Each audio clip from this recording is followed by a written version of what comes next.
The two main political coalitions are currently holding their parliamentary group meetings ahead of Parliament's reopening tomorrow.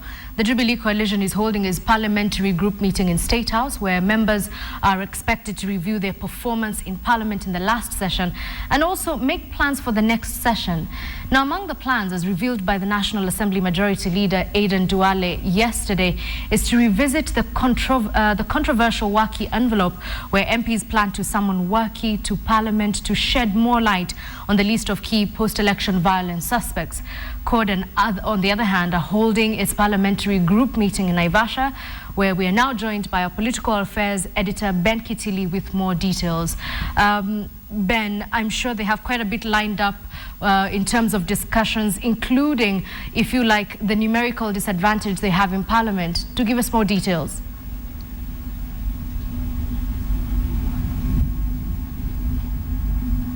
Edith, it is a sunny day here in Naivasha. We are coming to you live from the Great Rift Valley Lodge, and we're hoping that the CORD coalition will be coming out with some sunny resolutions following this this group meeting that they are having. It is currently they are currently holed up inside this conference room just besides me, of course, led by the leader, former Prime Minister Raila Odinga, and his co-principals, that is former Vice President Kalonzo Musyoka and Bungoma Senator Moses Wetangula. And as Parliament reopens tomorrow, there is a stack of things that they're discussing to make sure that their presence is felt in this second session of the 11th Parliament. And as you mentioned, Edith, one of the top items on that agenda is discussing their, so to say, numerical disadvantage in the 11th Parliament, both in the Senate and in the National Assembly.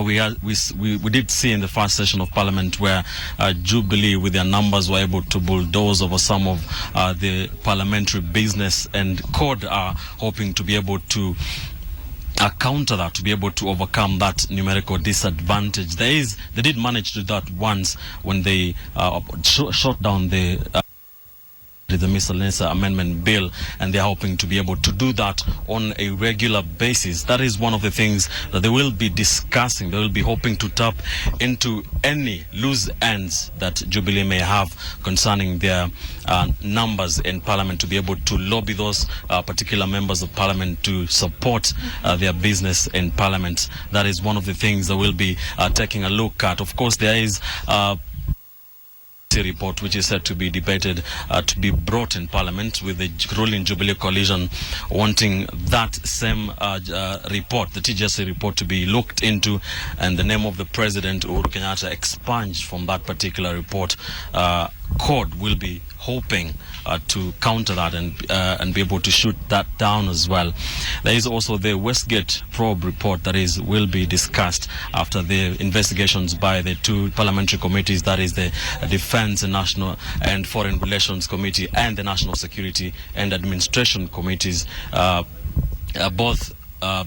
Both sides of Parliament will be willing or hoping to discuss that particular Westgate probe report, and the two sides of Parliament are set to clash on the same. And as I've mentioned, the numbers in Parliament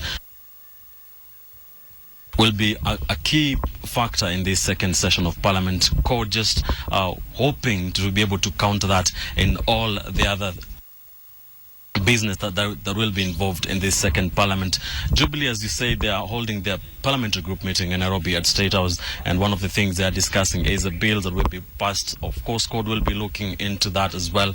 There are 8 constitutional bills that are said to be passed by the 27th of August this year, and CORD, of course, will also be looking into that. Another thing that the CORD coalition will be hoping to look into is the various individual parties that are making up this particular coalition, to be able to diffuse some of the tensions, so to speak, that are currently boiling under. The ODM party is set to hold its national elections in about 3 weeks' time, from the 28th of this month to the 1st of March, and there have been a few tensions, so to speak, on the Orange Party.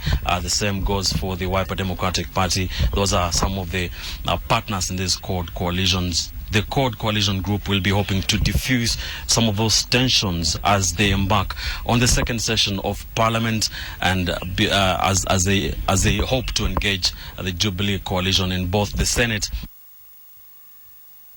to be able to counter some of those issues, to be able to go as a joint unit. And currently they are still holed up in this meeting.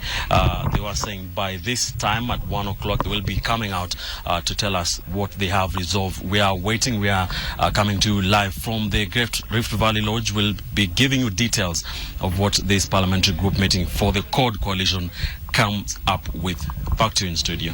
Well, thank you very much, Benkitili. If you caught him right at the tail end, he's currently in Naivasha. He's at Naivasha Lodge, where Chord is currently holding their parliamentary group meeting ahead of Parliament's reopening tomorrow.